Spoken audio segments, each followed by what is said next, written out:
இது வரைக்கும் இவ்வளவு கஷ்டப்பட்டதே கிடையாதுமா. என் உடம்பே வளைய மாட்டுதுமா. என் காலத்தால கை எல்லாம் வலிக்குது தெரியுமாமா. நீ எழுந்து போய் இன்னைக்கு நான் வேலைக்கு போக முடியாது, கிச்சன்ல படுக்க முடியாது அவகிட்ட சொல்லலான்னு குடிச்சிட்டு போய் தகராறு பண்ண. ஆனா அவ இடானா பெரிய பஞ்சாயத்தாக்கி பெரிய கிட்ட மாட்டி விட்டு அவ கையில அடி வாங்க வச்சுட்டான். புரிஞ்சுக்கடா போஸ். அம்மா என்ன அவகிட்ட அடிமையாவே வாழ நான் சொல்றேன். எல்லாம் கொஞ்ச நாளைக்கு தாண்டா. அவ உன்னை முழுசா நம்புற வரைக்கும் தான்.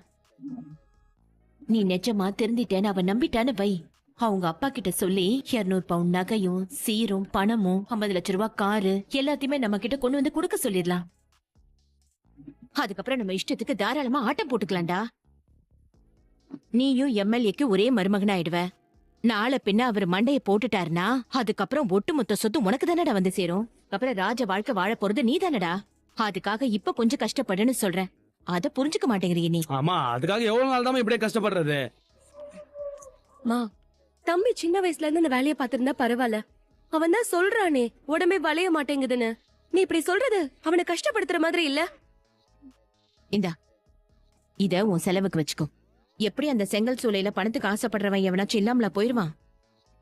அவனை உன் கைக்குள்ள போட்டுக்கிட்ட உனக்கு அங்க எப்படி இருக்கணுமோ அந்த மாதிரி இரு. உன்னை செங்கல் சூளைக்கு போய் மண்ணை குழ கல்ல தூக்குன்னு லோடெல்லாம் ஏத்தி கஷ்டப்படுன்னு சொல்லவே இல்ல. நீ கஷ்டப்படுற மாதிரி நடிக்க வச்சும் செய்ய போஸ். எல்லாம் அவன் மனசு மாற வரைக்கும் தானே.